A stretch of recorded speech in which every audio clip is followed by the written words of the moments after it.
जिहाद, लव्ह जिहाद, लँड जिहाद असे जिहादचे अनेक प्रकार आपण ऐकले. पण 2024च्या लोकसभा निवडणुकीमध्ये आपण जिहादचा नवीन प्रकार ऐकला, तो म्हणजे वोट जिहाद. मित्रांनो, सध्या महाराष्ट्रात एसआयआरची प्रक्रिया सुरू आहे. महाराष्ट्रामध्ये एकूण 9 कोटी मतदार आहेत. पैकी 2 कोटी मतदार हे अनआयडेंटिफाईड सापडलेत, म्हणजे ज्यांच्या मतदार नोंदणी प्रक्रियेमध्ये कोणत्या ना कोणत्या स्वरूपाची त्रुटी आढळली आहे असे मतदार सापडले. आता या मतदारांपैकी 40% मतदार, 2 कोटीपैकी 40% मतदार हे अल्पसंख्याक समाजाचे, ज्याच्यामध्ये मुसलमान समाजाच्या मतदारांची संख्या मोठी आहे.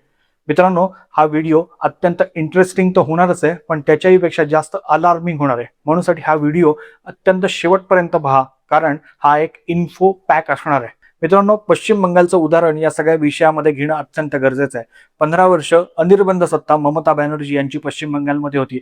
आणि पश्चिम बंगालमध्ये ममता दिदी निवडून येण्याचं सगळ्यात महत्वाचं कारण कुठलं असेल तर ते वोट जिहाद. आता हे कसं, तर पश्चिम बंगाल आपली 650 म्हणजे 650 किलोमीटरची बाउंड्री बांगलादेश बरोबर शेअर करतो. ममता दीदींनी त्यांच्या शासनकाळामध्ये बीएसएफनी अनेक वेळा मागून सुद्धा तिथे फेन्सिंग करण्यासाठी जागा दिली नाही. आणि आओ जाओ घर तुम्हारा असं बांगलादेशी मुसलमानांसाठी एक खुलं आव्हान, खुलं आमंत्रण ममता दीदींनी दिलं. त्याप्रमाणे बांगलादेशातले मुसलमान आपल्या देशामध्ये म्हणजेच पश्चिम बंगालमध्ये येत होते. ते आल्यानंतर ममता दीदींचे गुंड त्यांना रेग्युलराईज करायचे, म्हणजे त्यांना भारताचं नागरिक बनवायचे. Aadhaar card, ration card, voter card त्यांना दिलं जायचं आणि ते घुसखोर भारताचे नागरिक व्हायचे. आता पश्चिम बंगालमध्ये तर रोजगाराच्या संधी नव्हत्या, कारण का 35 वर्ष डाव्यांची आणि 15 वर्ष ममता दीदींची धर्मीय ध्रुवीकरणामध्ये गेली. विकास शून्य होता, त्याच्यामुळे तिथे रोजगाराच्या संधी नव्हत्या. त्यामुळे हे बांगलादेशी मुसलमान घुसखोर देशाच्या विविध भागामध्ये घुसायचे. आता हे नॅशनल सिक्युरिटीसाठी केवढा मोठा थ्रेट आहे हे आपल्या सगळ्यांना समजू शकेल, पण ममता बॅनर्जींना ते समजत नव्हतं, कारण का त्या सत्तेच्या खुर्चीसाठी आंधळ्या झाल्या होत्या. मित्रांनो, हे सगळे बांगलादेशी घुसखोर देशभरामध्ये व्यवसायासाठी जरी पसरत असले तरी त्यांना एकाच आधारावरती रेग्युलराईज केलं जायचं, त्यांना एकाच अटीवरती रेग्युलराईज केलं जायचं. ते म्हणजे देशभरात तुम्ही कुठेही व्यवसाय करा, पण तुम्हाला मतदान करायला पश्चिम बंगालमध्ये यावं लागेल. त्याप्रमाणे ते पश्चिम बंगालमध्ये यायचे आणि पश्चिम बंगालमध्ये आल्यानंतर तिथे ममता बॅनर्जींना मतदान करायचे. म्हणून एडी छोटी का जोर लावून सुद्धा 3 विधानसभांमध्ये भारतीय जनता पक्षाला तिथे यश मिळालं नाही. एसआयआर आलं आणि एसआयआरचा पश्चिम बंगालमधला रिझल्ट आपण सगळेजण पाहतोय. शुभेंदू अधिकारी तिथे मुख्यमंत्री झाले. मित्रांनो, आता हे झालं पश्चिम बंगालचं. आता आपण जरा महाराष्ट्राच्या उदाहरणाकडे येऊ, कारण का पश्चिम बंगाल थोडं लांब होतं. आपल्याला आपल्या घराच्या जवळचं उदाहरण दिलं तर ते अधिक पटतं. हे उदाहरण आहे 2024 लोकसभेमधलं. या लोकसभेमध्ये डॉक्टर शोभा बच्छाव या धुळे लोकसभा मतदारसंघातनं काँग्रेसच्या उमेदवार होता. त्याचबरोबर भारतीय जनता पक्षाकडनं डॉक्टर सुभाष भामरे हे उमेदवार होते. डॉक्टर सुभाष भामरे यांना 6 पैकी 5 विधानसभा मतदारसंघांमध्ये, 6 विधानसभा मतदारसंघ कोणते, तो धुळे शहर, धुळे ग्रामीण, बागलाण, शिंदखेडा, मालेगाव बाह्य आणि मालेगाव मध्य असे 6 विधानसभा मतदारसंघ आहे. पैकी 5 मतदारसंघांमध्ये भाजपचे उमेदवार श्री भामरे यांना मोठं मताधिक्य होतं. ते किती, तर तब्बल 1,92,000चं मताधिक्य डॉक्टर सुभाष भामरे यांना होतं. पण वोट जिहाद मध्ये आला. मित्रांनो, वोट जिहादचा असर काय असतो ते पाहणं आपल्याला अत्यंत गरजेचं आहे. या 5 मतदारसंघांमध्ये मिळून भामरे यांच्याकडे जवळजवळ 2 लाखाचं मताधिक्य होतं.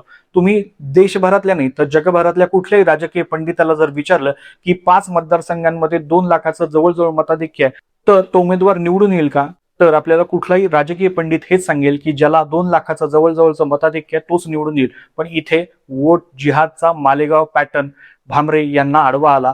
1,92,000चं मताधिक्य घेऊन सुभाष भामरे हे मालेगाव मध्य विधानसभा मतदारसंघामध्ये आले.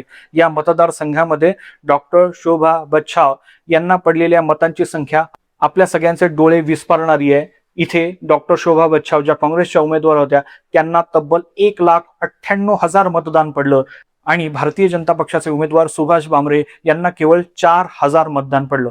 मित्रांनो, 5 विधानसभा मतदारसंघामधली आघाडी एकीकडे आणि वोट जिहादला एका विधानसभा मतदारसंघातली आघाडी एकीकडे. या मतदारसंघांनी शोभा बच्छाव यांना जी काही आघाडी दिली त्यामुळे 1,92,000चं मताधिक्य कापून शोभा बच्छाव या 3,500पेक्षा जास्त म्हणजे 3,881 मतांनी विजयी झाला आणि सुभाष भामरे यांना निसटता पराभव स्वीकारावा लागला. हे कशामुळे, तर हे केवळ तिथे असलेल्या वोट जिहादमुळे. मित्रांनो, भारतीय जनता पक्षाचा उमेदवार पडला म्हणूनसाठी हे आपण म्हणतो का, तर बिलकुल नाही. पण हे धार्मिक ध्रुवीकरण जर मुसलमान करत असतील, मुसलमान विकासापेक्षा स्वतःच्या धर्मावर आधारित मतदान करत असतील, मग हिंदूंनी धर्मावर आधारित मतदान केलं तर हिंदूंचं काय चुकलं.